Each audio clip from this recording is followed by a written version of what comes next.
You are watching the Pan-African Daily TV with Dr. Susan Tata. The Africa we want: unity, consciousness, our culture, our spirituality, our history. One Africa for Africans worldwide. Motherlands calling its diaspora home. Join my voice. Join my team.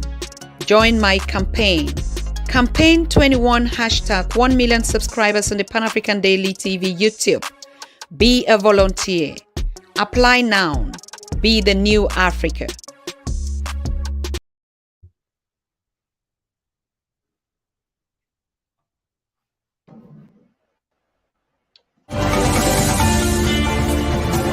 After centuries of misguidance caused by slavery, colonization, lack of awareness of our history, and institutional disinformation, a new Africa is on the move, determined and getting organized.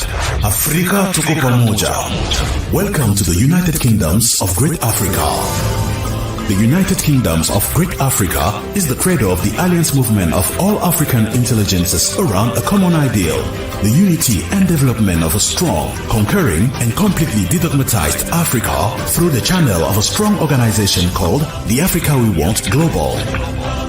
You are an African, Afro-descendant, researcher, historian, scientist, or simply an NGO. You want to be part of this great historical march towards the total freedom of an uninhibited Africa? Visit our website www.africawewantglobal.org. Register and discover the range of our platforms for change. AfricaWeWantGlobal.org. Join the kingdom, be part of it. An initiative of Dr. Susan Tata.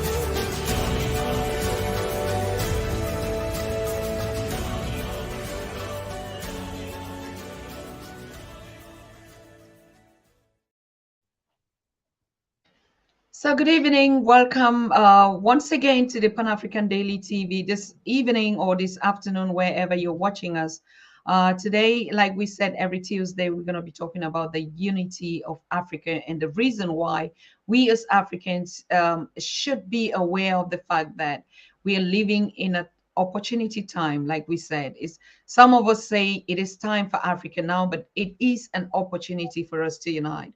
There's been a lot going on this weekend. Of course, we want to open to congratulate Senegal for winning the African Cup of Nations. And we could see this a whole ceremony still going on. Senegalese are still saying we are the new champions of Africa today. And the one thing that we'll be getting into details of this story some other time this week to actually evaluate the AFCON competition and to get a kind of an overview how the unification or the unity of Africans worldwide could look like in this case of Senegal. We saw them rally around the symbol or the monument of the Renaissance. These are also issues that we're going to be talking about tonight with Dr. Julius GARVEY, who is here actually to stress on the one point about the need for us to get united now and forever. We're never going to have any opportunity again that would, that would give us the space where Africans are waking up, where they're conscious, and particularly the world system, the systems of the world actually facilitate our unity. If we look at the COVID pandemic, if we look at all the issues going on in Mali, and we just saw a very crazy video of a delegation of French journalists or whatever they call themselves, actually defecating on an African woman in a Malian village because of the decisions that the government took. But we also saw this week a video that's also going viral about Africans, the way they're being tortured out there when they move out of the continent to go and seek for greener pastures, particularly in the Dubai or all these other nations out of Africa that are really unfriendly to the Africans. So this and many others we'll be talking about is this week, ladies and gentlemen. It's a very important issue that we're dealing with right now, particularly these times. the times where there is no other reason where an African can sit back and say they never got the information, they didn't know what was happening, upon the many, many activists and advocates and teachers and leaders and scholars and academicians that are talking about the need and our bringing the historical facts on the table, the reason why we must unite now and forever. We've all seen all these things play. Are you just going to sit down and only share videos and comment them and say, oh, they're doing this to us? Or you are going to be a part of the change? If you are a part of change, then make sure that you are subscribed and you're registered on our global organization for change, because that's where we want to analyze those that are really serious to move Africa forward. And we can put the reforms on the table. So I want to thank all of you that are joining and connecting to this special edition tonight. We have our elder, our teacher, and our leader here, and a scholar, sitting here to talk about, to educate us on the need why we must not miss this opportunity at this time. I want to welcome you, Dr. Garvey, into the second episode with you on Africa Must Unite Now and Forever. Good evening to you, sir. Yes, thank you so much for having me, Dr. Tada. And if we don't unite now, there won't be any forever, because Africa will be destroyed. And, I think it's important for us to have a proper perspective of what actually is happening to us, and how it started, shall we say, and the effect that is happening, because without the proper education, then we won't be able to provide the proper solutions. And Africa is the richest country in the world, and I'll just go through a few numbers. Certainly, Africa is the largest continent. China, the United States, Europe, and India. You can throw them into Africa, and you probably have a little left over from Japan. So we have the largest, land area. And, Africa has 60% of the world's arable land. It has around 90% of the raw material reserves. It has 40% of the gold reserves, 33% of diamond reserves. It has 80% of coltan, global reserves. And that's used for telephones and electronic products mainly. And it mainly comes from the Democratic Republic of Congo. It has 60% of global cobalt. It has about 30% of the oil and natural gas. And places like Namibia and other areas have the richest fishing coastline, and it's rich in manganese. I mean, I can go on and on. Let's just say that it's the richest continent in the world in terms of its resources. But as you and I know, and I think all of your listeners know, it has the poorest population in the world. And and why is that so? It's because it has been invaded. Its populations have been enslaved. Its populations have been colonized, and of course, and now we have near colonialism. And a lot of us know about the enslavement process. A lot of us know about what happened in 1884 and 1885 in terms of the Berlin Conference that divided up Africa, and we now know that we have 54 quotes independent nations, but many of them are ex-colonial territories, such as the Francophone, Anglophone, Lusophone, etc. Countries. We know Belgium is in the Congo. We know the Dutch and the Boers are in southern parts of Africa and so on, South Africa as well as Namibia, Portuguese in Angola, and what have you. So we know about that aspect of it, but what we don't know is how the system that governs us was created and entrenched. And this took place basically in terms of the Second World War, when Europe was again destroying itself after World War I. There was World War II, let's say from 1939 to 1945. But in 1944, there was something called the Bretton Woods Conference in New Hampshire, where 40 plus nations came together to reset themselves in terms of what the post-war world would look like. And, out of that came a new monetary order, a new economic order, the Marshall Plan for Europe. Out of that came the International Monetary Fund, the World Bank, and ultimately the United Nations, the World Trade Organization. And those are the organizations that rule us today. And they were set up for the benefit of Europe and the reconstruction and the development of Europe and Europeans, not for us. Now, we have been forced to play on that playing field.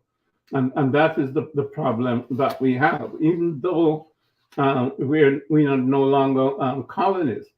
But as many of you know, the situation for neocolonialism was set up at the time in the 60s and so on, when most of the African nations, became independent.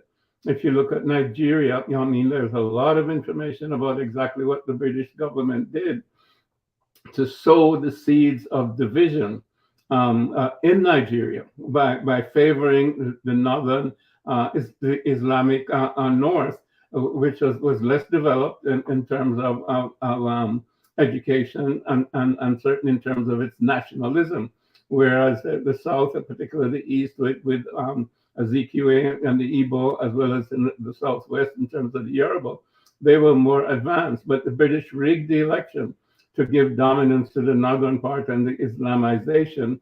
And that is what we see happening there in Nigeria.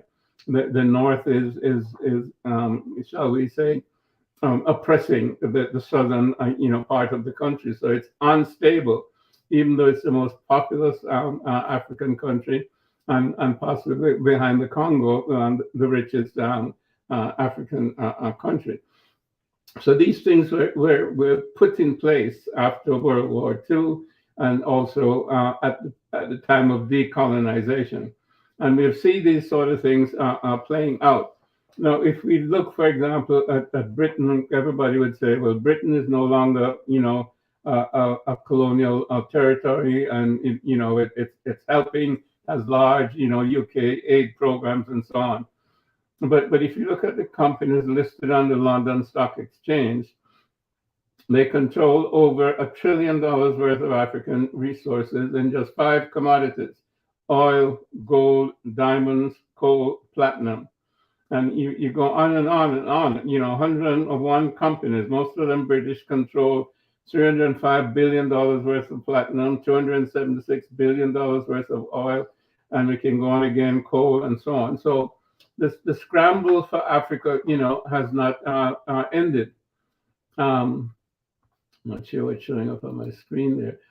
The scramble for Africa has not ended. It continues. And you can see that African resources are definitely in the hands of the previous colonial masters. Tanzania's gold, Zambia's copper, South Africa's platinum and coal, Botswana's diamonds are all dominated by London listed companies. They have mines and mineral licenses in 37 African countries. And even the land, they control vast swaths of Africa's land. Their concessions cover a staggering 1 million square kilometers on the continent. Now, this is over 4 times the size of the UK. So the UK controls 4 times its own size of land in Africa. Wow, who would have believed that? I mean, this is just, simply amazing. And then, of course, there's China coming in. And of course, everybody's pointing their fingers at China. But, many African governments depend on these mineral resources for revenues. Yet still, it's all ownership is in foreign hands. And that's being the wealth is being then taken out of the country. So, only a small percentage of mining operations are in the government's hands as shareholders. And the tax payments are minimal due to low tax returns. Government provide the companies with corporate tax holidays. So, and they all try to avoid paying taxes by using tax havens. Of the 101 London-listed companies, 25 are actually incorporated in tax havens, principally the British Virgin Islands. So it's estimated that Africa loses around 35 billion a year in illicit financial flows out of the continent, and a further 46 billion a year in multinational company profits taken from operations in Africa. And we can go on and on and on. And this is just the UK. And I think we also know that in terms of France, they take about $500 billion worth of wealth, out of their francophone countries annually, and that's probably a low estimate because theoretically they own all the resources in francophone countries. They're owned by France in terms of the contracts that were signed at the time when the colonies were supposed to be free. So there's no freedom. And this is why we have, all of the instability that we see, on the continent of Africa and the divisions. Because if you look at Congo, they killed, more than 10 million Congolese and in 10 years, the Belgians. The Congo it continues to be unstable. It continues to be civil conflict of, one group against another group and so on. And this is perpetrated, so that they continue to rape the resources. If we look at coups, for example, in the last 10 years, and many of them are just recent, we've had coups and instability in Mauritania, in Chad, in Central African Republic, Guinea-Bissau, Guinea, Burkina Faso, Niger, Tunisia, and of course in Mali. And, most of these are Francophone countries, and you may ask why. Well, by and large, what the French are doing in there have nothing to do with the development of Africa or Africans. They're raping on the continent. They're perpetrating the instability because they're not doing anything in terms of the jihadist terrorists coming from the north to Islamicize and develop caliphates in sub-Saharan Africa, which is happening, for example, in northern Nigeria and northern Mali, etc. So the French have done nothing about that. They may be even in collusion with these people. Again, all of this took place because of the destruction of Libya and Gaddafi and so on and so forth, under the pretext that he was harming his people. So these are attacks and attacks and attacks in different forms, violent forms, as well as the subterfuge in terms of the different corporate entities that are raping the resources, from Africa. So this is the problem that we face, and it's important for us to understand that in terms of looking, well, how do we deal with it? Okay. Well, we have the African Union, but that we have to understand the forces that are at work, and these forces are not at work simply as external forces. They have their agents within the different countries.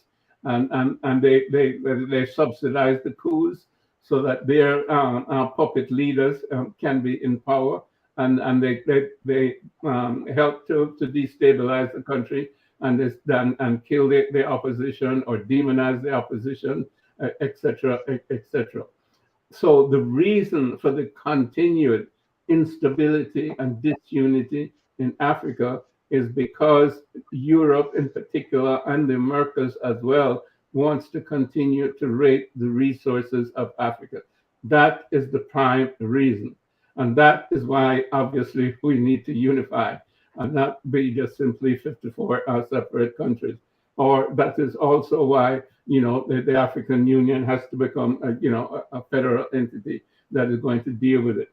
But let's look at some of the things that are happening in a sense in terms of trying to establish changes and sustainable development within the continent. Certainly, we have the African Continental Free Trade Agreement, which I think has been in full force, so to speak, from 2021. And this is a good idea, and obviously it's going to be extremely helpful in terms of reducing, trade barriers between countries. And ultimately it will mean a lot because, we're going to have significant transportation in terms of trade and tourism between countries. So you're going to need increased roads, you're going to need increased rail, increased maritime trade and air freight. So you're going to need more airplanes and more trains and more trucks, etc. to do this, which means there has to be a lot more manufacturing on the continent. The young people then will be employed, to get into these different areas that we're talking about.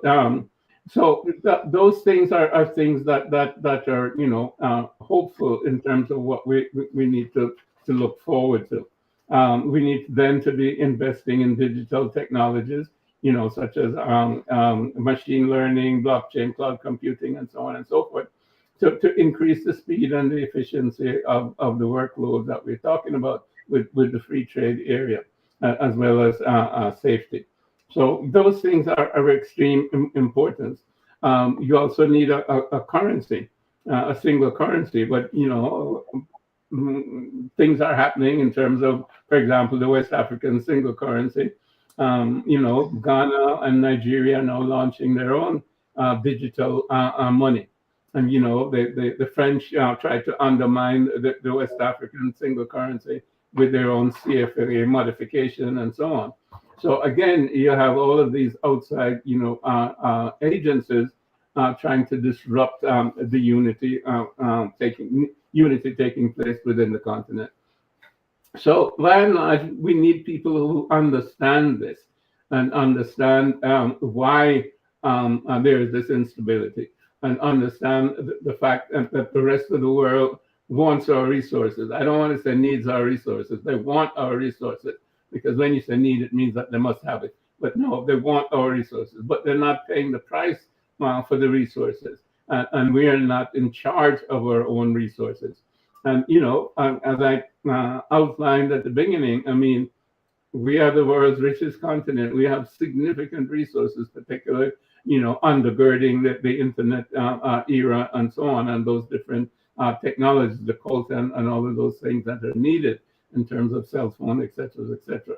So for the rest of the world to thrive, they need our resources, okay? And we have to then be in control of our resources. Now we have a young population, which is another plus for us. We need to send them to school. We need to educate them. We need to have adequate health care across the continent. Now, many of those things are only things that, shall we say, can be carried out by a very strong federalized, African Union. And, we'll get into that probably a little bit later. But I just wanted to set the stage in terms of the current conditions in Africa. You see, and it's a crisis, and it needs a reset. We talked about Bretton Woods, and we talked about what happened in 1884 and 1885. Those were reset periods for Europe in terms of them resetting their own agenda for their own development and their own prosperity. And we're the ones that have suffered because they've raped us during both those periods of time. And they've now set the stage in terms of the world order that we play in. But this is a playing field that is not level, it is tilted towards them, and we have to change that playing field. And Africa has to function in a global context. We represent at least 1.3 billion people, which is the second largest, population in the world. And by the way, Africa is not overpopulated. Africa is underpopulated. Europe and America and India and other places, China, they are overpopulated in comparison to us. So the common lie is that, Africa is overpopulated and you must reduce the population in Africa and so on. No, Africa is not overpopulated. Africa is underpopulated. What you have is a situation where the average American uses 25 times the resources on the planet that the average African uses. So that is the problem in terms of distribution of resources, etc., and in terms of population control. The resources have to stop going to America and Americans who overconsume. And then, of course, 60% of obesity and all the other problems there. So maybe that sets the stage, Susan, for you to say something and for us to go in a particular direction when we talk about other solutions. Mhm. Okay. Yes. Thank you.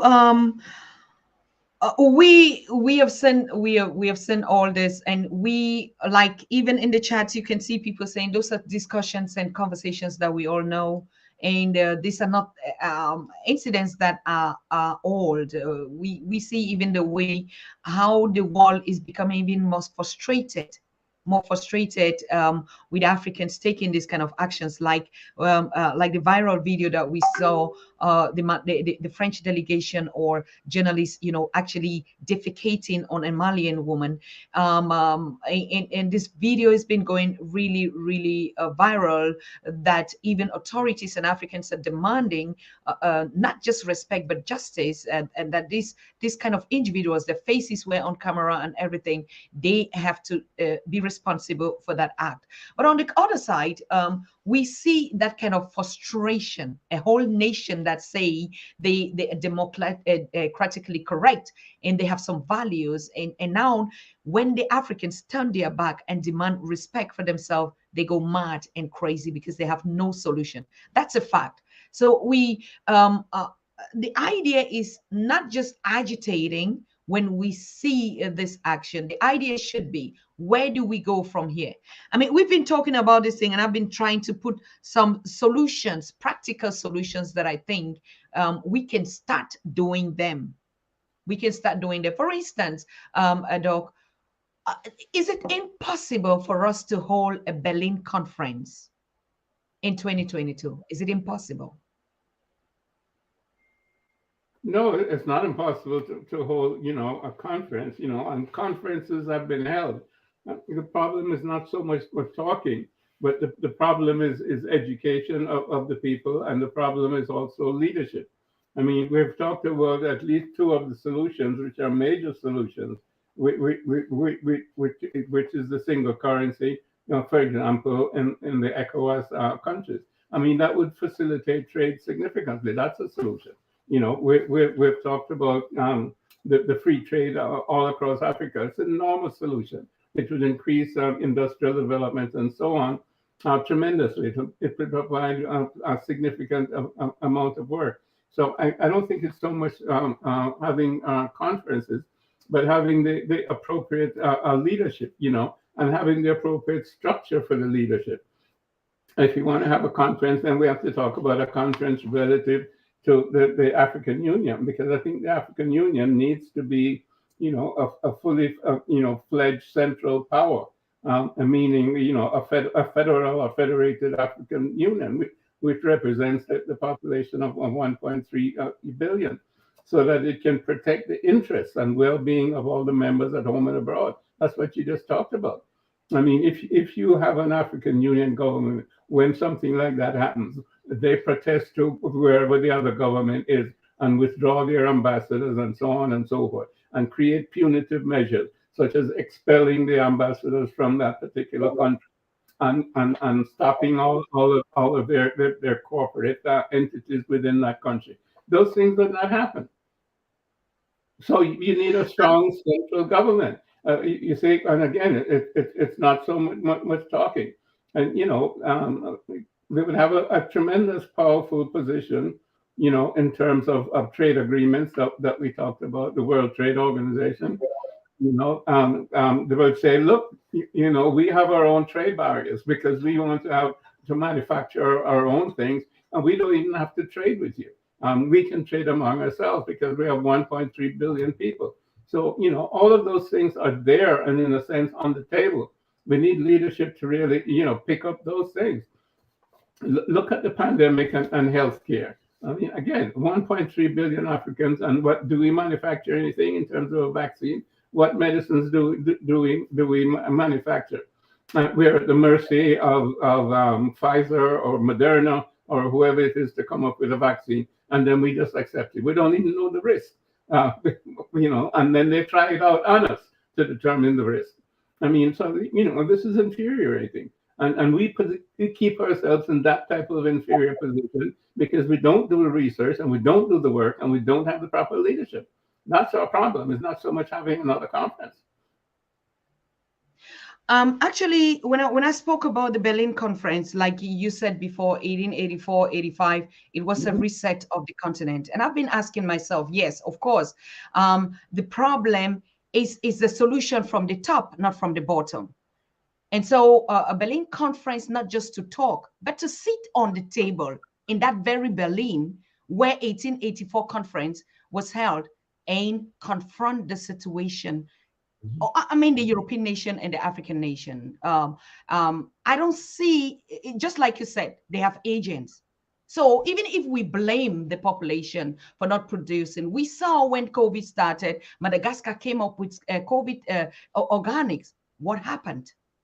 We saw even the institutions that were struggling to do it. So if the problem is not only the top, but the bottom, isn't it also okay that it is time enough that we create a synergy of sitting on the table? If they can't come to Africa, we go to them. After all, if Berlin partitioned Africa, isn't it possible also that Africans can meet in Berlin and we unite Africa? It's a question.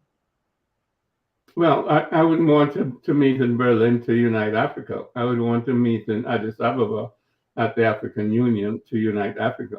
And, and my father, a long time ago, back in the 20s, spoke about the United States of Africa. And this is what we need, a united African states, so that it would really be a global force. For example, in terms of any country, Botswana or Namibia or some country like that, making some arrangement with, let's say, China relative to its own resources and trade, it's at a disadvantage. But the African Union should be the one that will be making all of these trade agreements for the 54 countries. Then they would have the appropriate experts there so that we will not be signing on to things that they don't really know about, or that's to their particular disadvantage. So that's where you need a strong, federal government, and that's what we're talking about. We're talking about real unity. As you know, right now, I mean, most of the revenue for the African Union comes from outside Africa. A lot of it used to come from Libya, but that's probably one of the reasons why they killed, Gaddafi. So we, again, it comes back to us. We have to get our act together. And, while we can have a conference, I mean, a conference would be the beginning, but it's not the end. It's the people. It's the educational system. It's the mindset. Again, we have to liberate our minds from mental slavery. None but ourselves can do that. The Chinese have been able to bring 50 million people out of poverty in the last 50 years. Now, we can do the same or we can do better because we have more resources than the Chinese. But we don't have the will, because we don't have the mental understanding ourselves. What does it mean to be an African? I was born in Jamaica, but I was born to parents who let me know that I was an African. So I've always been an African. I was an African born in Jamaica. I went to school in Canada, and I'm an African living in America, but I'm an African.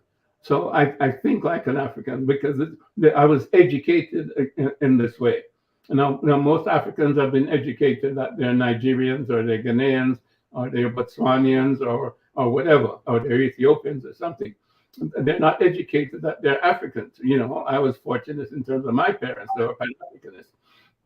But most, Africans are nationalists or tribalists, and they still haven't gotten to that stage where they understand that they are part of one global African nation. And that's what we're talking about. The African Union, and of course, the sixth region would be the diaspora. And when you put the sixth region with the other five regions, then you have at least 1.5 billion people, if not more, and with all kinds of expertise, from government expertise all the way down in terms of IT and engineering and medicine and so on and so forth. As a matter of fact, somebody just said that they're more Nigerian doctors in New York than in Nigeria. I mean, I don't know whether it's true, but I mean, that's the brain drain, and that's what's outside of Africa. That's what needs to be brought back into Africa to help in terms of the development. And most of us in the diaspora have definitely been detribalized and denationalized. And we consider ourselves African. And that's the educational system that needs to be adopted. I mean, Africa does not have an official language. How can you talk about unity when you don't have one, not even one official language? I mean, it's French in the Francophone areas, it's English in the Anglophone areas, it's Portuguese in another area, etc., etc., etc. So there is still all of that disunity. And that disunity is causing our problems. So we have to unify. I don't have a problem with a conference as a beginning, but what I'm saying is that these are the pieces that are out there that have to be brought together, and a central authority has to do it. That should be the African Union. Correct. The issue why this conversation is coming up is not like we are asking or demanding, but if we look and we say, okay, we should meet in Addis Ababa never divided Africa. Number two, the African Union is supported 90% from the European funding. Why? So it's like we deal with your government and you have nothing to say about it. Our governments are saying, yes, we're dealing with the European because they fund the projects that we have in the continent. So is it now also possible that we confront and have a conversation? These are conversations that have never been held in Europe about 1884. We're suffering the effect of what was planned in Berlin. So, like you said, we don't have a common currency. We don't have a common language. We don't have institutions that work for us. The question is, were we like that before they divided us? And so if they sat down in Berlin, isn't it also possible? Because some of the times we read these things. Let us meet in Berlin, for instance, hold a conversation on this. Look at the books and all the things that they said there. They have it all in there. We're just talking about things that we read about. Have we ever met in Berlin since 1884? Because that's where the problem of Africa starts. Now we cannot go to be solving problems where people had caused it and they're still causing it. Why are they financing Africa? And they think African intellectuals like you don't really matter because they go corrupt some government and it's enough.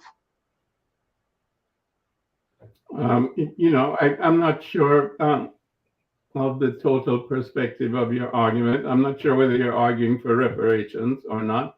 Certainly reparations is due. But if you're waiting to change the minds of the Europeans for your own freedom or the direction of your own freedom and the systems that you're going to create, well, you've already waited at least 500 years, and you're going to continue waiting another 500 years. And that was the crux of my father's teaching, and in terms of the organization, it was self-identity. And I want you to understand that you're an African nation. Then the next step was self-reliance, that you have all the resources that God gave you in terms of your brain and your soul and your spirit, and then also the continental resources, which I enumerated earlier on. Now, if you can't match that brain with those resources, then it's your problem. You don't have to go to Berlin and ask them how to do it, because that's what's been happening all the time. And that's what the problem is with our educational system, that we believe we have to use the systems that are created by Europe, because our education has been European education. So we believe that we have to follow liberal democracy, or we have to follow communism, or we have to follow socialism, or we have to follow capitalism. We don't have to follow any of those things. We have had communalism for 6,000 years in Africa, and all the results of that. We just have to look at our own traditions, and develop them in terms of the industrial and the post-industrial age. That's all we have to do. And we can do that with our own creative genius. My father said, God and nature, first made us, what we are. And then we, out of our own, creative genius, make ourselves what we want to be. And that's what's lacking. We have to make ourselves what we want to be. We don't have to go anywhere else to do it. We need to stand right where we are. Whether I'm in New York, I can be as African as I need to be in New York. You're in Africa, you need to be as African as you need to be in Africa with the circumstances that surround you.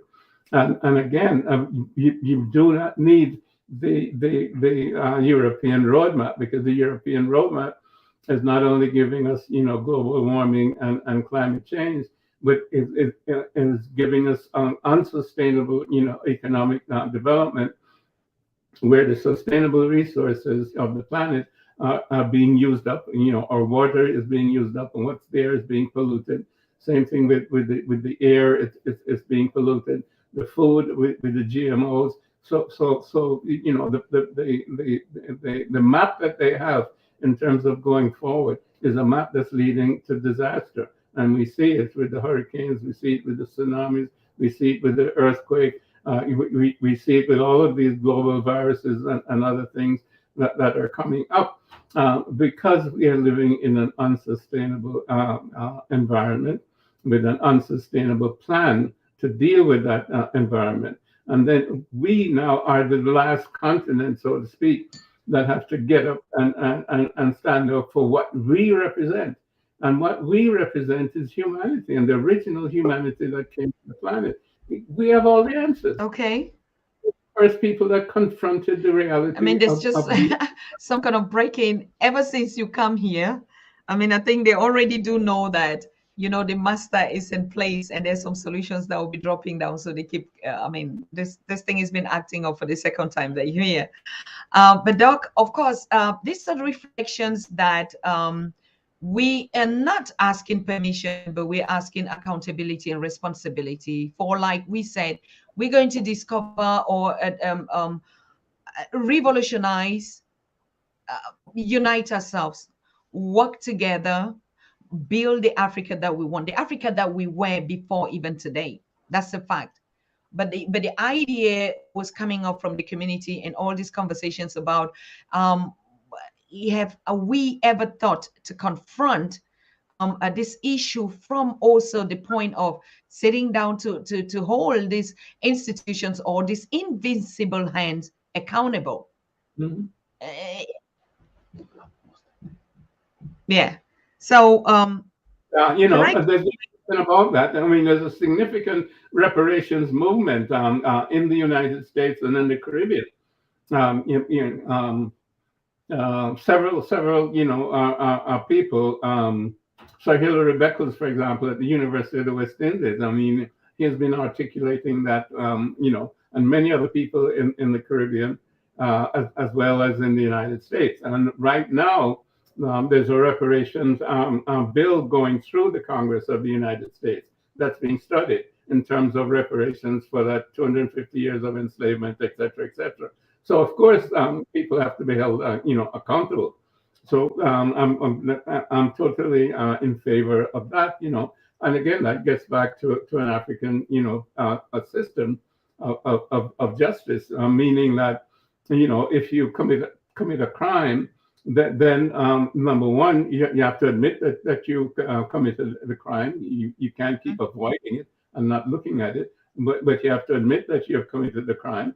Then two, the damage of the crime has to be evaluated, and then you have to make restitution for that. You have to make the restitution for that damage, and that's the only way then you can go to number three, which is reconciliation, where you can sit down in peace with each other. Now that has not taken place at all. It didn't take place in South Africa with the Truth and Reconciliation Committee. It has taken place nowhere in terms of the rate what Europe has done, over the past, from 1492 onward with Christopher Columbus.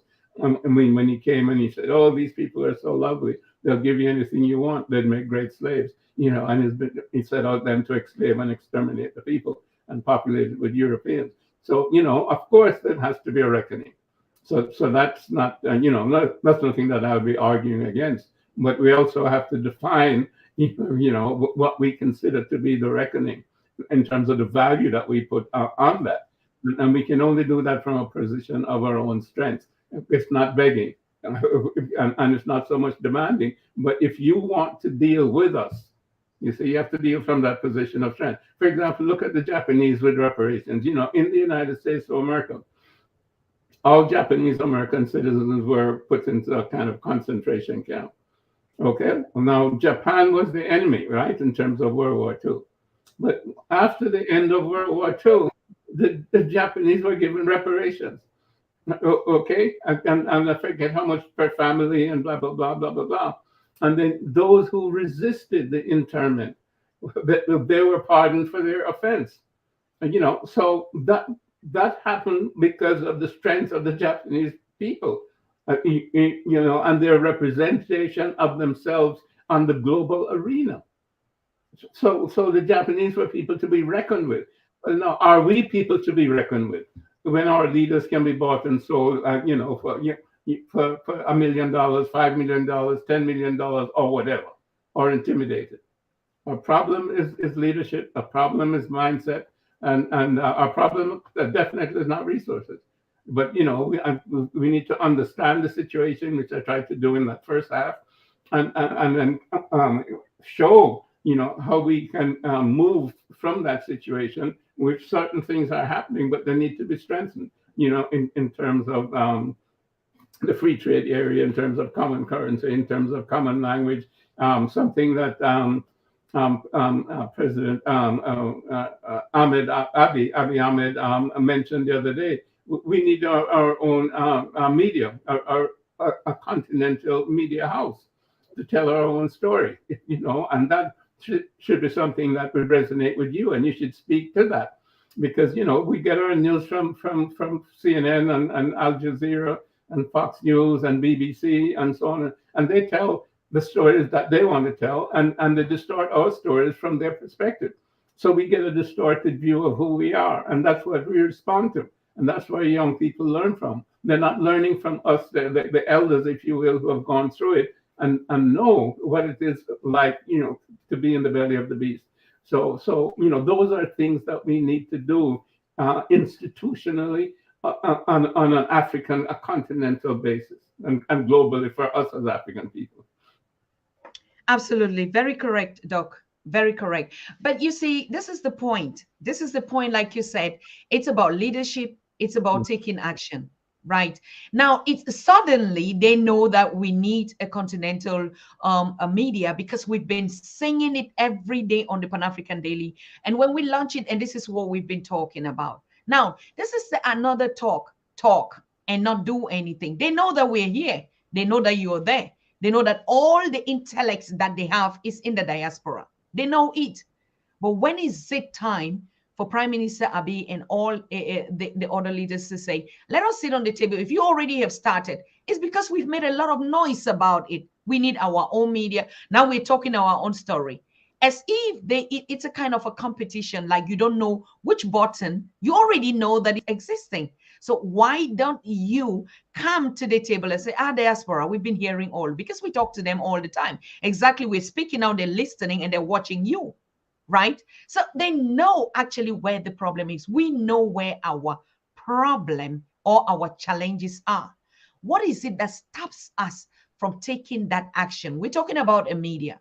We're struggling here every night to sit, bring our stories together, speak our story, speak truth, even looking for solutions. And they sit there, act the leadership, take the monies, do whatever they want to do it, chase their youth out of the continent. They dine crossing the Mediterranean. So how do we believe this kind of a leadership that just talks? We open the gate for the media, and the media is here, and we're doing what we can do to contribute, and we're supporting. And now suddenly, it's not the first time that they know that we need a continental media that tells our own stories. We've met in Ethiopia 2014 with a delegation of more than 3,000 Africans globally, from the Caribbean, from America, from all. I represented Europe. But it was 2014, and ever since then, nothing has ever happened to follow up that. It wasn't about the media. It was just even only about a Pan-African university per excellence, like what we have Harvard and all these other institutions. So sometimes it's nice to talk like we Africans, but we are doing it by ourselves, even the common people, even you people. What is the government taking this advantage just to say, oh, you've already put the structure, you already know how it can. How can we now build this thing? What is the problem actually between us? Competition? What? It's the will to do. And let me say this now, Dr. Tada, you and I are going to take this on, and we're going to do it because you know the inside of the media. You're telling me about what happened in 2014, which I didn't know. I represent groups that have the technology to be able to do this. I represent a lot of diaspora media.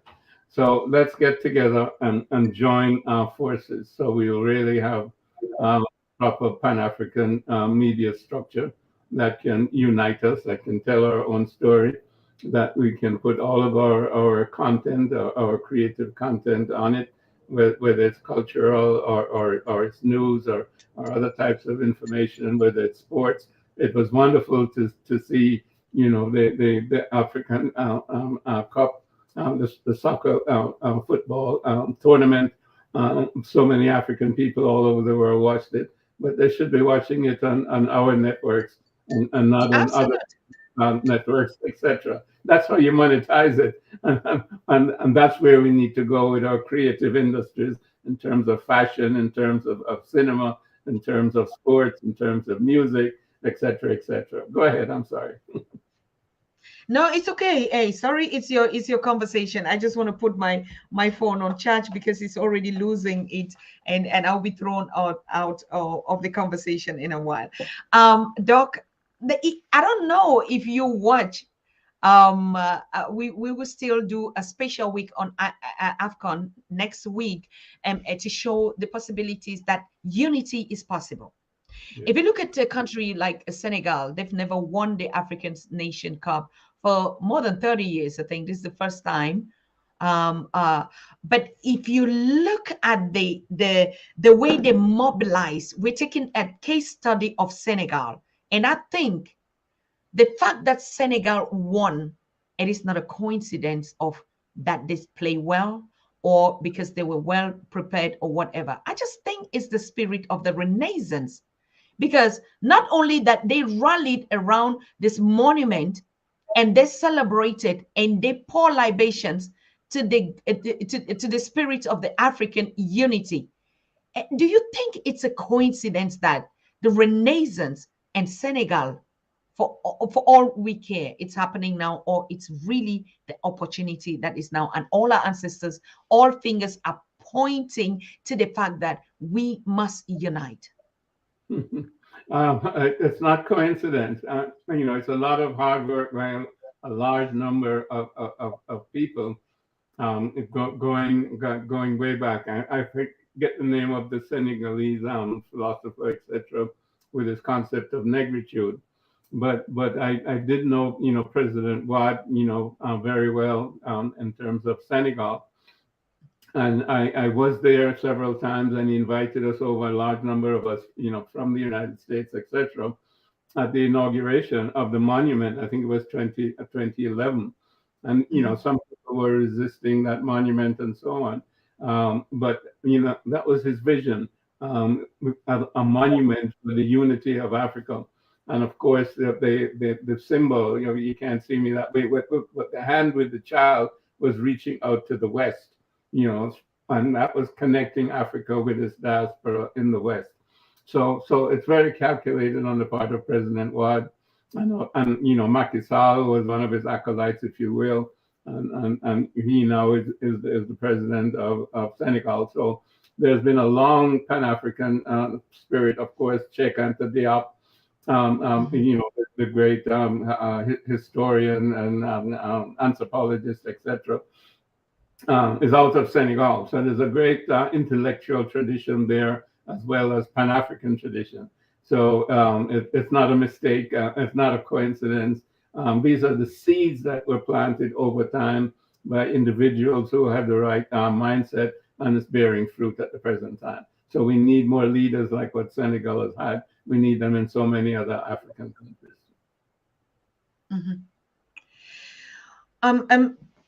I mean, your father actually is the father of Pan-Africanism, and we know that his vision is exactly what we are experiencing in this AFCON that ended, really showing us the right way that we should go, the symbol of the monument of unity, and also the hand stretching out to reach out to his diaspora. Now, we sat down last Sunday and came out with a conclusion that we have to host an event. Of course, we said we want to mobilize us here in Europe first. That's why we came up with this idea of why not meet. We're also going to have a conversation in this conference, Berlin or whatever. But we're meeting in Germany this year in summer.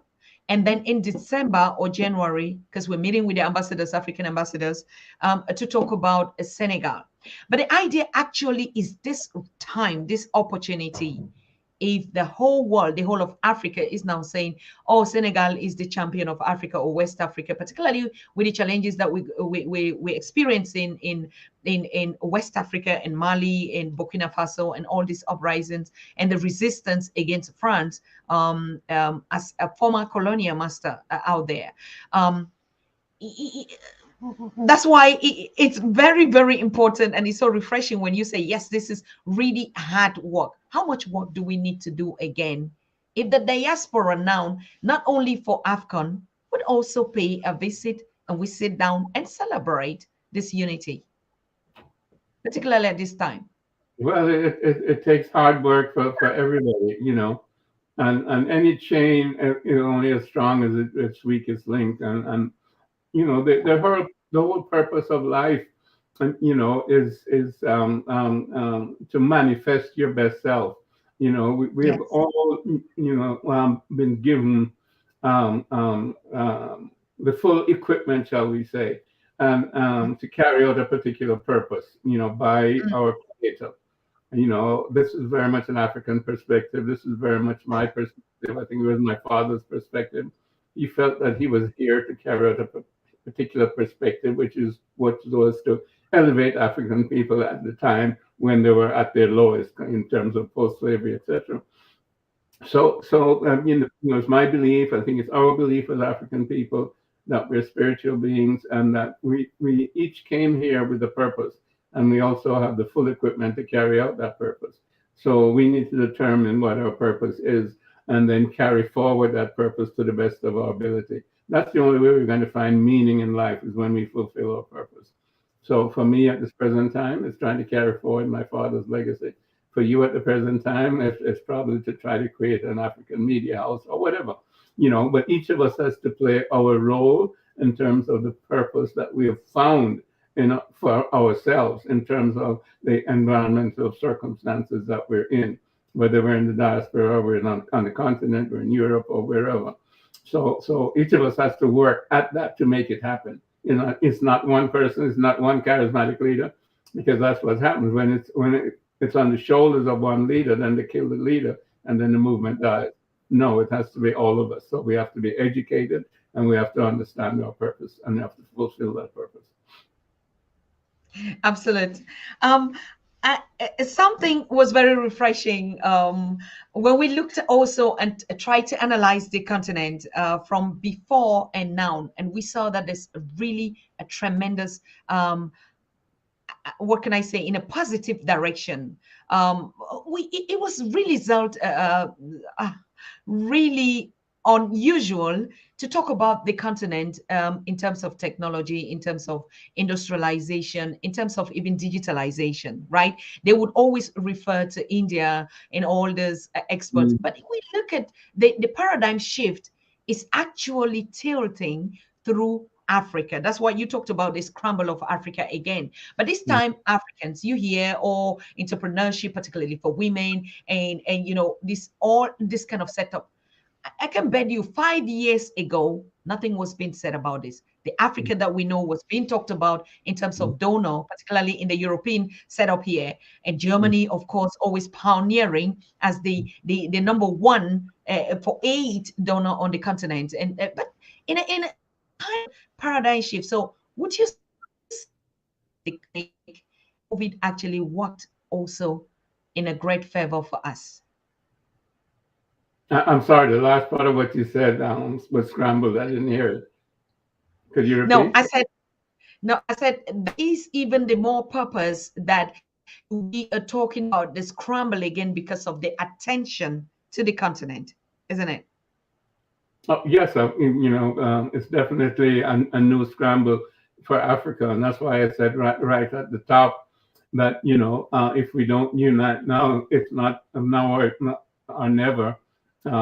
It's really yes, it's either we unite now or we won't have the opportunity to unite again because Africa will be over as a continent. It will be completely divided up by all of these external forces that are there, all the way from China, India, Israel, Russia, Turkey, the rest of Europe, America, and so on. So everybody, and I detailed the resources that are there, and that's why they're scrambling again for Africa, because we have the majority of the resources that are needed in terms of the post-industrial, IT age, etc. So it's important then for our leadership and for us, because you get the leadership that you deserve in a sense.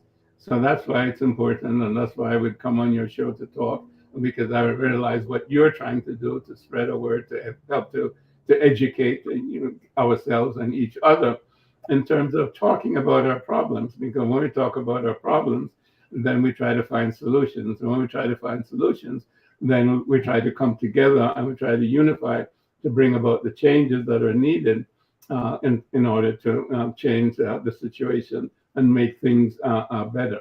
I almost said "build back better," like President Biden. Well, and of course, that's a nice catchphrase. But then that's how we end up choosing our leaders, and the ones that we have, if they're not suitable, then we change them. But we have to come together through this dialogue, with each other, through sharing information, because it can't be through ignorance and it can't be through passion.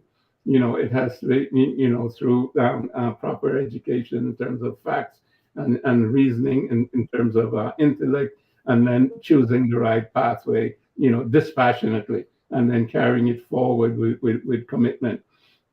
And that's what we have to do as citizens of the world, or citizens of Africa in a global sense.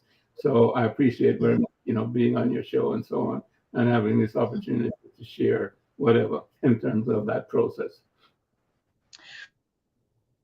You for taking out this kind of this time, particularly first of all for carrying the legacy of our ancestor and our elder forward is already something that is too recommendable. And it's not a legacy because you're just the son, but I can imagine how huge this vision of him was, right? And that vision was a door opener, and so you're kind of like mobilizing us to say we don't even need to look further. We already have the roadmap. It was already laid, the cornerstone, the foundation, and everything. All we just need to do is to believe and to follow this. But and another point, that's why we actually truly congratulate you for taking this spatial time. And a lot of your viewers and followers and Africans are like, wow, until we see you today talking to us, it is your father speaking to us. And that's too much respect. If What do you think could have been the cause? For instance, Doc, we talked about if we don't unite now, then it's going to be over. It's been 400 or 500 years. They never succeeded. Do you think they would ever succeeded? They would ever succeed? Taking into consideration that we're the co-creators, we're the first frequency, we're the first humans. I mean, would our ancestors really actually say they can crush us? They would have done it. Why didn't they do it? What is our strength? And how can we make it much better? Well, our strength is our spiritual understanding of ourselves, because we have that spiritual understanding of ourselves, then we know that they can kill the body, but the spirit lives in forever, eternally. So when you have that understanding, then you have no fear, and then you can be courageous in terms of what you see and needs to be done, and then you can carry out the particular plan, step by step, and deal with the obstacles, because The obstacles are there simply to allow you to grow and to expand your vision.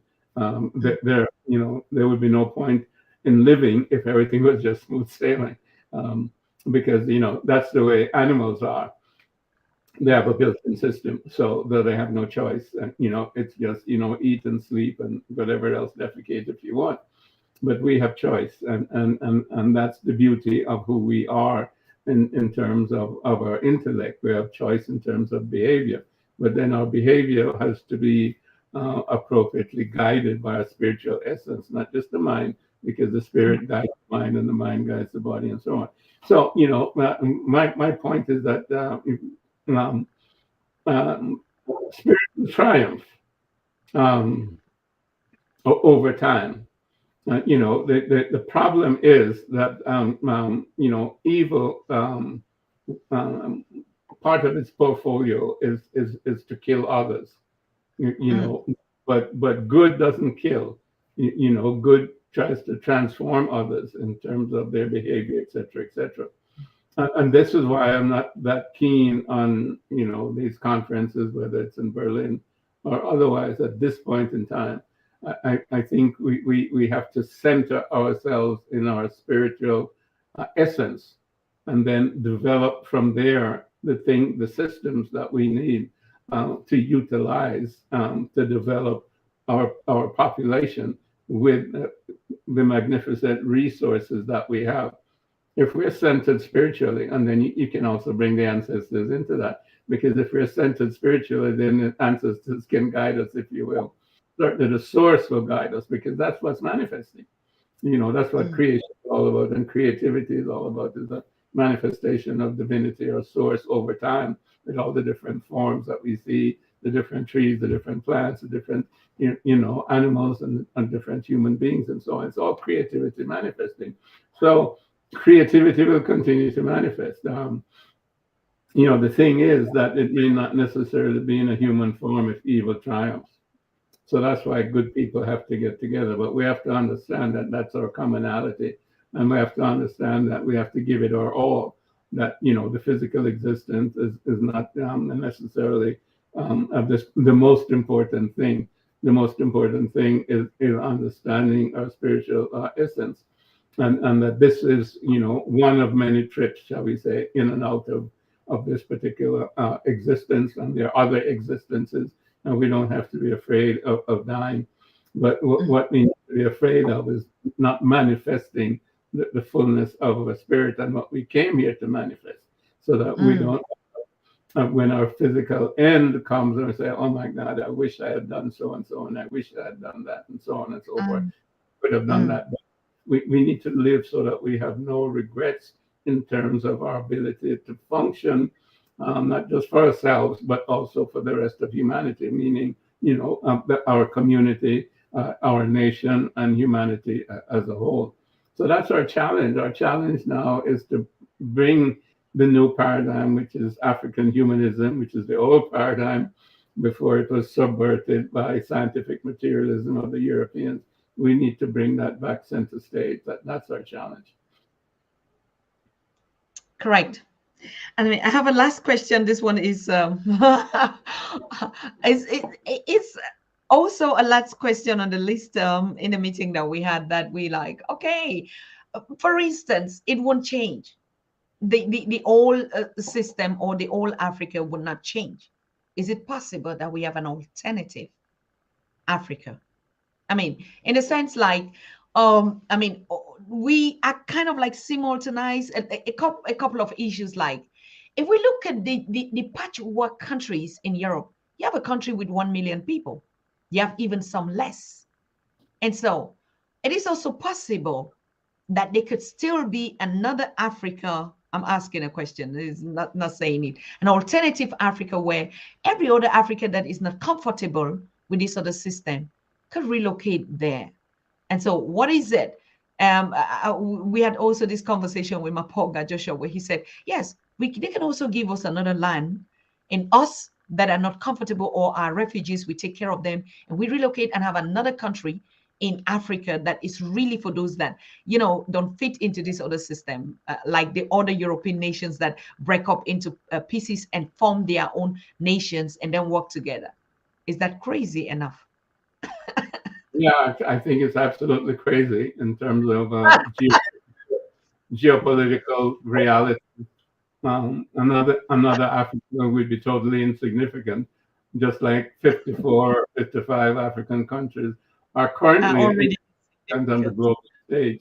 If we don't unite around the 1.3 billion people as one geopolitical and economic entity, then we'll be wiped off the face of the earth. And that's what we've been discussing, I think, from the top of the show. A lot of people are interested in an alternative reality, an alternative universe. Well, there's some people who, are planning to go to Mars or Jupiter. I say let them go. Absolutely. I'm very happy on planet Earth. This is my reality, and I'm satisfied with my reality that I can deal with in terms of my five senses. I don't need Correct. some tools or something to project me into a metaverse. That is not real.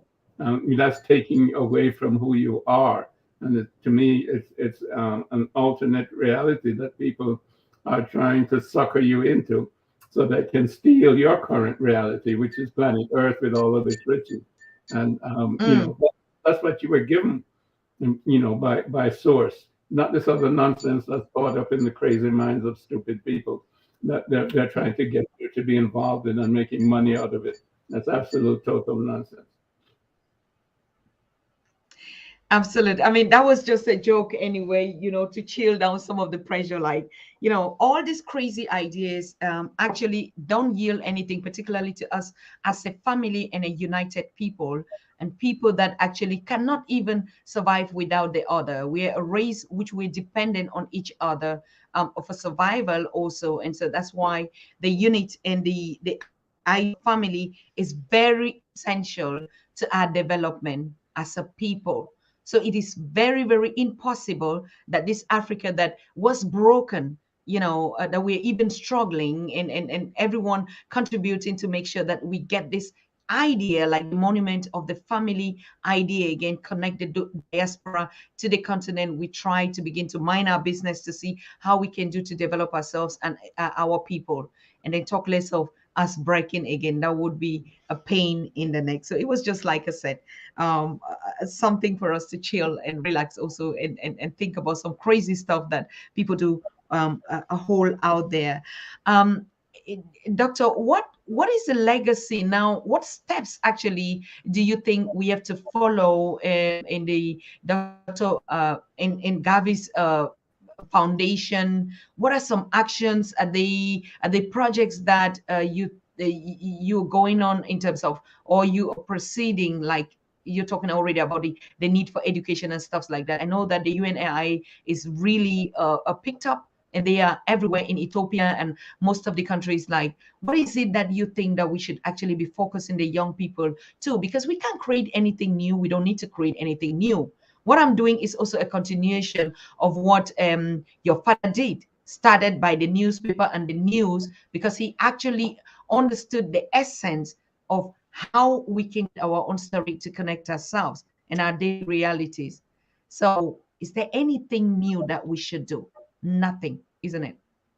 Well, as you say, in some sense, it's not new. It's just that we have to do it. And you can put it under the broad nomenclature of education. We need to educate ourselves about, African history, so that this gives us an idea of who we are, and how the world actually developed, because our history has been distorted. European history is basically a fiction, in terms of it, being the origin of civilization, and it being the only historical source in terms of its development, when it developed, out of Africa, beginning in Egypt and Nubia and so on, those current names, but also the search for gold, when coming out of Mali, we destabilized the currency of the whole world.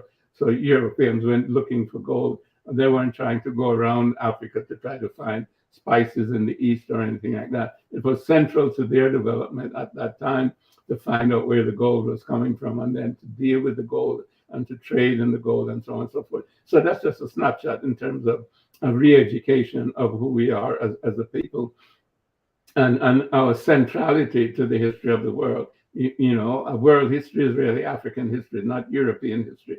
So that needs to be connected in terms of an educational process. You know, we talked about the centrality of African humanism and its spiritual essence.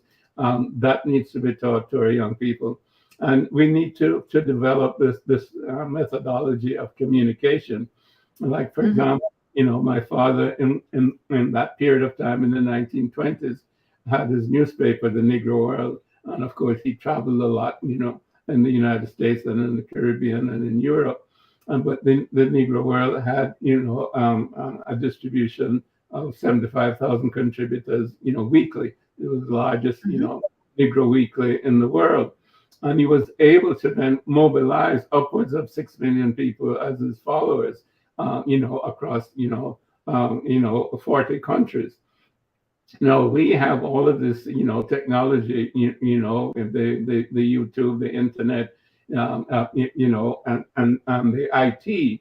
So we should be able to link ourselves together, and that's one of the things that we're progressing on about. And we should be able to link ourselves together with a platform that you know, allows us to talk to each other and to share content. You know, I would love to see the African Cup of Nations on our own channels, you know, so to speak. I'd love to see other cultural events, different musical events, different conferences, etc. You know, on our platforms. When I say our platforms, I don't mean, you know, Facebook or something else or Twitter or whatever. Those are owned and operated by us in terms of the technology.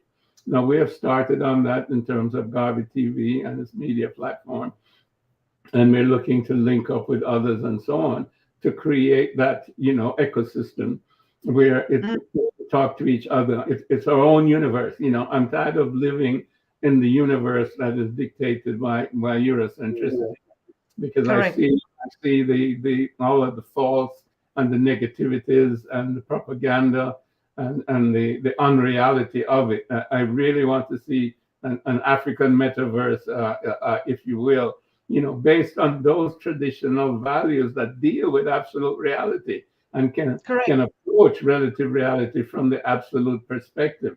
So we need to create that for ourselves, and that's part of, you know, what I'm involved in at the present time.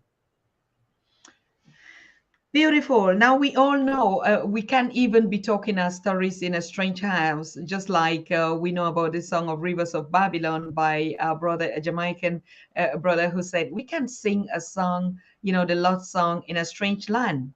And so we already understood that it is, no matter how we do it, we would have to create our own space and continent whatever to even just feel each other. And so we're coming out really, the essence of this planning that I was saying is we need to meet in a central point first in the diaspora because of COVID and all these restrictions.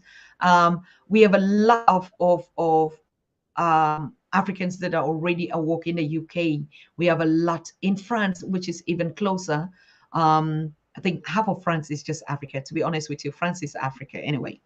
Belgium, Austria, all these countries that we should be able at some point in time to. So we're looking forward to get that appointment in summer where we can sit. I mean, when we talked about the Berlin conference was not to meet with German in Berlin or talk about representation, but meeting Africans, us meeting and talking about the Renaissance and the way forward to how we could at time mandatory for us to meet in 2022.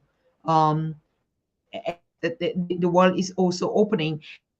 So it was a conference for us, from us. And because we know that no other mobilizing the diaspora in its different aspects, particularly just to see you, Dr. Garvey, for the first time. Just that alone. And and Father did. Now, he taught us that sitting on one place will not be the solution. We have to be everywhere to multiply these pieces. And like we say, we are trying to also reach out to the continent and mobilize. But of course, the continent has no problem. It is us in the diaspora that have to organize ourselves and speak with one voice. Are we living on the next ship created by the Marcus Garvey Foundation? Then we know that we should already start putting our monies where our mouth is. Are we mobilizing in this extent? So that's to happen 2022. And I'm looking forward to being host here and you get our invitation soon. We should meet at least 2,000, 5,000 of us, conscious African, and take the work of our elder, our ancestors, Marcus Garvey, father. Yes. And I think you can look back and say, you just hand it, isn't it? Am I saying the right thing? Am I I, thinking right? Or I'm just I, crazy? no, you're right on.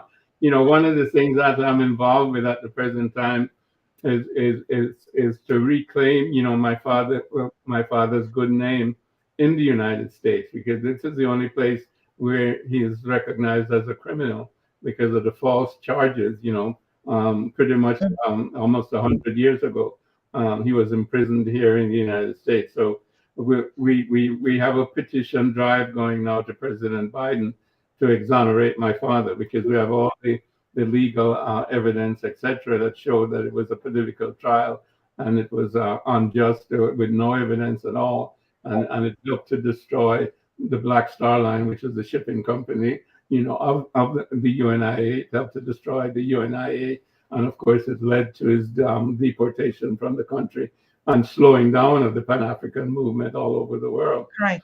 So, I would like to encourage your viewers to help us with this petition. We need 100,000 signatures. They can go to justiceforgarvey.org, justice, the number 4, garvey.org. That's our website. And they'll find a link that will take them to the White House, to President Biden. They just have to give some personal information. You don't have to be a citizen. You can even be a child. You don't even have to be a special age. And after the personal information, they'll say, well, what do you want to do? All you have to do is write in there, exonerate Marcus Garvey. So that's what we would ask your viewers to do for us. Wherever you are in the diaspora, it's valid. Justice, the number 4, garvey.org, and you'll find the link to the White House, to President Biden, and just sign the petition there to exonerate Marcus Garvey. So, that's important, because you see, they criminalize us and they demonize us. That's how one of the ways they get rid of our leaders, and if they can't kill them. And of course, my dad was shot at, and so on. So, we have to let them know that we understand the system and how it has been used, to subvert our best activities, to free ourselves, from enslavement, colonialism, and neocolonialism. And we will continue freeing ourselves from that, but we are freeing ourselves toward sustainability and prosperity and sustainable development. And that's what we've been talking about, where we have our own systems and they're based on our own ideas of how human beings should live together and how we should live in terms of our environment. And that's the basis that we talked about, African humanism, the new paradigm. It's Ubuntu, it's Ma'at, etc. Very essential. I think we can only show that love and justice to ourselves when all these things, we hold the culprit and all these perpetrators accountable. It's the same thing, like even there's also this kind of a system going on in terms of Thomas Sankara, Patrice Lumumba. Why not? All these leaders that proof and evidence that these are things that were done. I think the system is open now, like we said, with the technology and the knowledge and the too much academic that we have. In those days, I mean, they were not even allowed to study, but now we have the doctors, the lawyers, upon lawyers all over.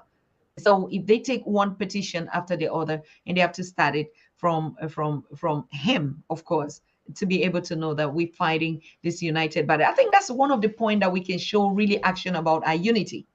When we say we're just talking, we're not acting. This is the action now.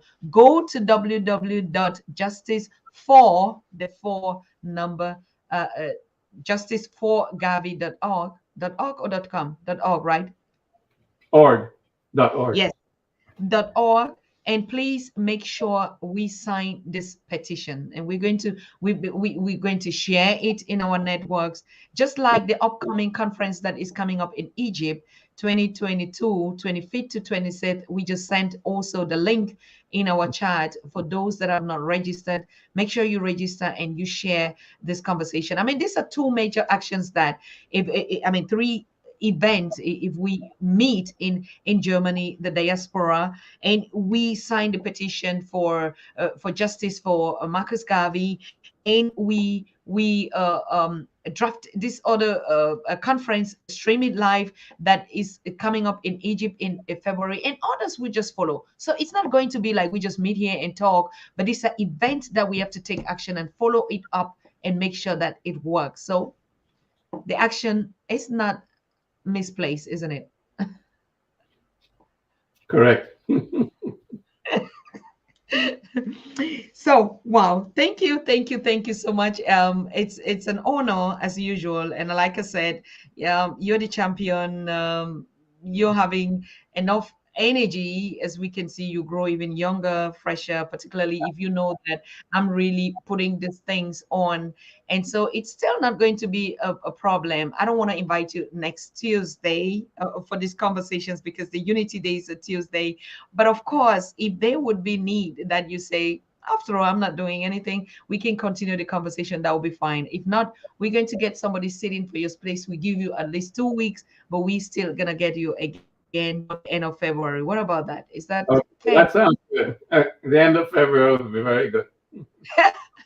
Okay. All right. I'm All already noting it down. February ending. Yeah.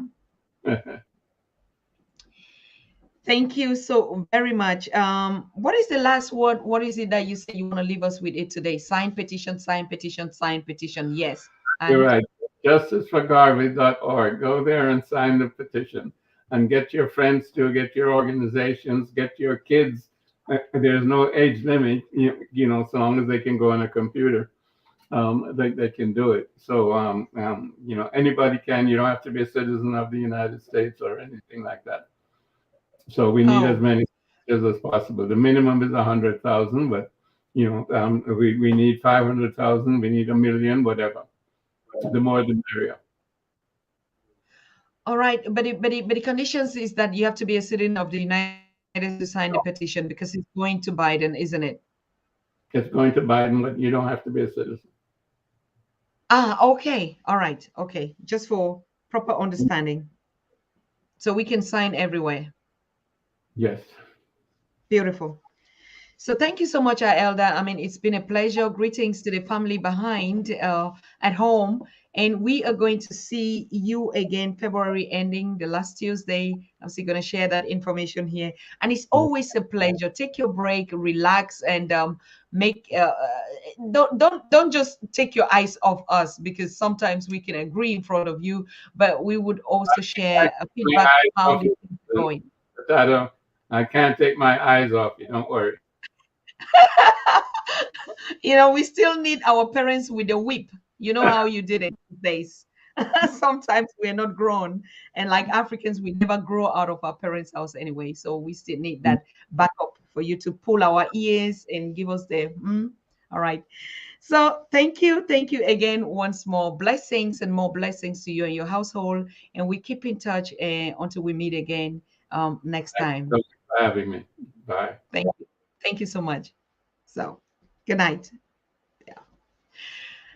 So good. Tomorrow, who are we having on this conversation? And before I announce the guest for tomorrow, first of all, I want to truly thank you so very much for your support. Yeah, it is so tremendously. It is an action, it's a gesture. It is a goodwill. Even though we say we must, we must, we must. I see how we struggle to even get over our mindset. And most of the time, even the chung, I call them the junks of the world still come to bring you down once in a while. Like we saw this crazy, terrible, inhuman video that was circulating in Mali. I mean, who does that? Who really does that? And filming it to share it with the world. That's French, isn't it? Good. And so we also saw this other a tape. Like I said, really, honestly, I don't want to pour this attitude of anger and negativity because we are more than that. We are really more than that. But to remind ourselves, this is a piece of us. This is our daily reality. Just another incident to show us the reason why we must unite now and forever. There's never going to be an African that would be inherited by any other. They would have done it 400 ago. There's never going to be an Africa that people would exploit and think that they're just doing anything. They're only biting their own fingers. They would have done it. There's never going to be an Africa that would be divided its diaspora like they did before, or even though they create crossing over to the Mediterranean that and dying over in the sea. That is just the remnant, like they said, the last kick of a dying horse. This Africa is the cradle of humanity, the cradle of humanity, created by the Almighty. Nobody, no human, no any negative spirit would break Africa down. So even sometimes it's, oh, now China is coming to take over. Oh, now this is would have done it. They can't, because it's not even you and me that determine that. It is the Most High that creates humanity. It's unfortunate they can't even take it back. Oh, do you can you imagine that they would have to rewrite the history like no, all humanity came from Asia. All what get to the end. And African says, I just want to encourage, motivate, motivate you to know that it is not going to happen. Not anytime now, not time soon, not even contrary on the perpetrator. And it was said. And we know our famous African proverb that say, to know the end of a story, look at the beginning. Look at the beginning of how it began, how it's going to end. So what I'm to say, unite. Even when the scriptures say the word was in the beginning and in the end, and there's no war without end. So in the beginning, we were united. We had a one Africa space. The first map was that was done 1884, 1885. And then you saw the other beginning it was called. And so every government that came, whether from the United States or from Russia in that time, and that they always defined Africa the way they wanted to see it. And now we're even being aware of the fact that they're trying to chop up North Africa and add it again to Europe. And so whether it's Turkey or whatever, we say, let them go. If they're not, if they anyhow that they want to chop it, but we know the origins. And the origins are here. So if you want to know the end, where we're going to, look at the beginning. Not the beginning of what they say you are, but the beginning of originally who we were.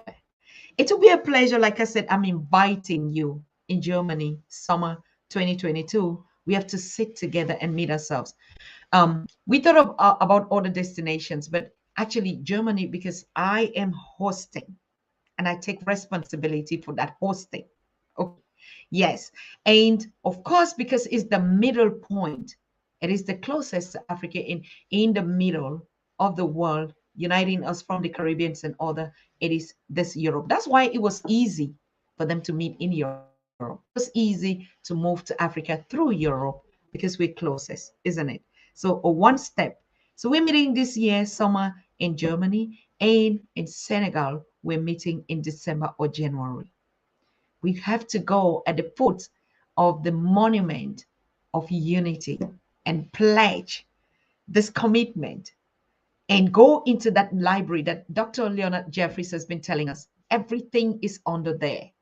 We would have to go to that foot before we start thinking where we are relocating to, isn't it?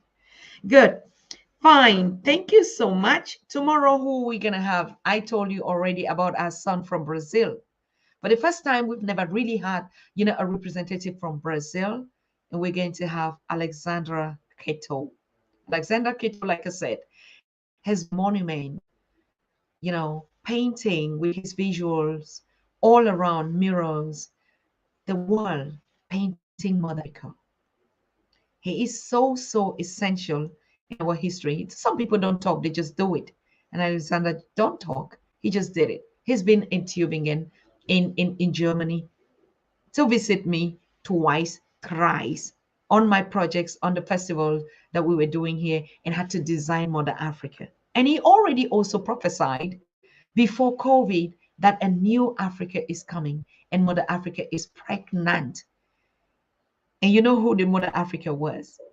And him an image of me pregnant with Professor P.L. Lumumba, also part of that image. I mean, they were already there in 2019 before COVID. And he said it, that a new Africa is coming before we even ever knew about COVID. And all of us just took those pictures and was like, Mother Africa is pregnant and is beginning to feel the labor and would deliver a new Africa. And we are seeing it today in our very eyes. So we're going to have Alexandra Keto tomorrow live with us on the Pan African Daily TV. And on Thursday, guess who is coming? The Queen of Haiti. That's not other two. Maybe there are others. We know Elise Dento, of course, is also, but we know one famous elder teacher, warrior, freedom fighter, Professor Baina Bello. She's going to be our guest on Tuesday. We want to treat a particular topic called Women in the Revolution and the Liberation of Africa. And she is going to be a professor and a teacher on this topic, and it's going to be a series as well. So she's not only coming tomorrow, she's coming tomorrow and we'll continue because we really want to examine these heroes. A very little literature has been written about the role of the women, of the Black women in the revolution. Even today, when we talk about our elder and our ancestors, Harriet Tubman and all the Nzingas and all that, it's just like a one line and they just talk about it. But today we still know the face of the Mother Africa that has been raped, that has been tortured, that has been molested, even by its own, as the face of a Black woman. And so until we heal Mother, and then so Professor Baena Bello is here to ears and say, hey, this is the road to go, and this is how we went. And she truly argues, even in her research work, that it never was a kingdom. It was a queendom and kingdoms. And so probably we'll start learning some other vocabularies, like we said. Remember, 400 years, we've been taught and retaught and retaught and retaught and reprogrammed. So to get there, of course, now it takes just our spirituality, and we're already back as normal humans, right? So we want to see ourselves here again on Thursday with Professor Baina Bello. Friday, probably we might have Professor James Small, who missed out on last week's because of the incident that he was going through, but we still have to confirm that. If not, we're still going to have another elder, and in this series of teaching about how to unite, how to love ourselves again, and how to just feel for one another. In the meantime, we're going to be coming up also with a series called Diaspora Care, Pan-African Care or whatever. We really want to, commit and give attention to these, our brothers and sisters that are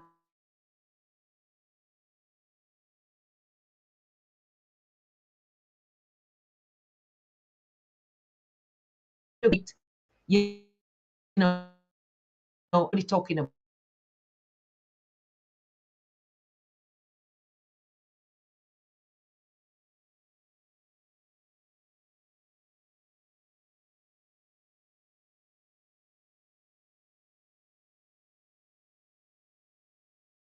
Africa that we want, and the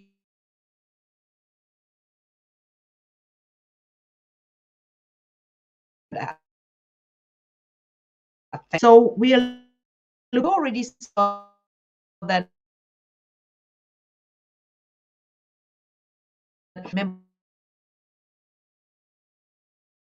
membership we are building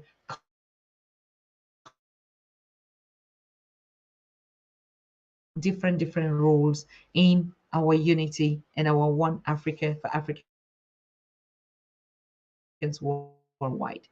So we see ourselves tomorrow. The whole week is charged and full, and we are ready to take it to the next level. Thank you so very much for being here as usual. And I'm looking forward to get our parade, like I said, the unity parade. So we see is exactly thank you. And we also see from language the trier and to me comes from my sons. They say very well. Very well means thank you to all of you. And so we say good night to all of you. Now I know Dr. Yuven Yerima is also watching. He's also the president of the Africa We Want organization here that would be hosting this summer event to gather all the diasporans all in one place, and we draw a roadmap to go back to Africa. So thank you so very much, and very well to you. Thank you, Sanova Queen. Thank you, Johnny. And thank you, Cheryl. Thank you, all of you, Matamera. I see the whole family that has been gathering in tonight. Yeah, as you can see, I'm cold. I'm really cold. I have to, I have to protect myself. We all have to stay healthy, remember. And those are all healthy tips. Drink a lot. You know our secret. We drink water, and it's fine. And before you drink the water, please give it to your ancestors. Okay, commit it to them and say anything that you want to happen. And then you share it, and we share it. And remember our brothers that are not in conditions that are favorable, and our sisters as well, our daughters and our elders as well. Okay, they want Africa spirit everywhere. So do it tonight, and we see us tomorrow. Good night. Bye-bye.